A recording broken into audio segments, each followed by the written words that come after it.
Hello dear students. आज हम देखेंगे लिमिटेड लीगल टेंडर क्या होता है, जिसको हम उर्दू में महदूद कानूनी ज़र भी कहते हैं। समटाइम्स स्टूडेंट्स हम ना अशिया के लेन देन में ना जो हम चीज़ें खरीदते हैं, बाय एंड सेलिंग करते हैं ना, तो उस दौरान हम पैसों को या अपनी करेंसी को, ठीक है, या ज़र की ऐसी किस्म जिसको हम लिमिटेड इस्तेमाल करते हैं, मतलब एक हाथ से ज़्यादा उसको एक्सेप्ट नहीं करते लेन देन करते वक्त। ये ऐसी मनी की फॉर्म होती है। जैसे कि अगर हम कॉइन्स की बात करें ना, तो कॉइन्स चूँकि छोटी अमाउंट में होते हैं, ठीक है, और वो बड़ी पेमेंट्स करते वक्त उनको कबूल नहीं किया जाता।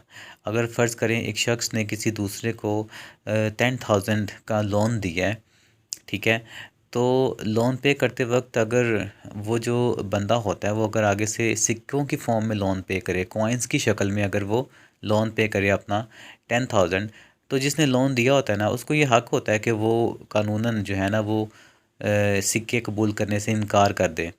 क्योंकि वो ज़हमत उठाएगा, वो 10,000 सिक्कों को गिनने बैठ जाएगा, ठीक है, तो उसके लिए उसका टाइम भी वेस्ट हो सकता है। और तो इसलिए ना वो जो मिकदार सिक्कों की है वो उसको लेने से इनकार कर सकता है।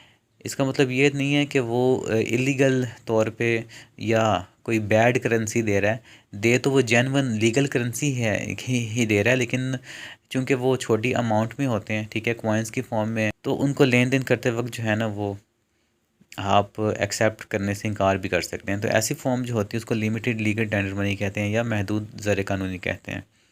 पाकिस्तान में अगर देखा जाए तो 1 रुपये का सिक्का, 2 रुपये का या 5 रुपये का सिक्का जो है, ये हमारा महदूद कानूनी ज़र के अंदर आता है।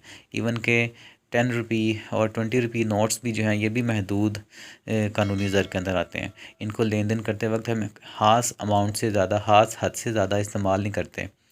इसको लिमिटेड अमाउंट में ठीक है रहते हुए इसको इस्तेमाल करते हैं, लेन देन करते हुए या कहीं पे भी जो है वो पेमेंट्स करते हुए या पेमेंट्स लेते हुए लिमिटेड फॉर्म में हम इसको यूज़ करते हैं।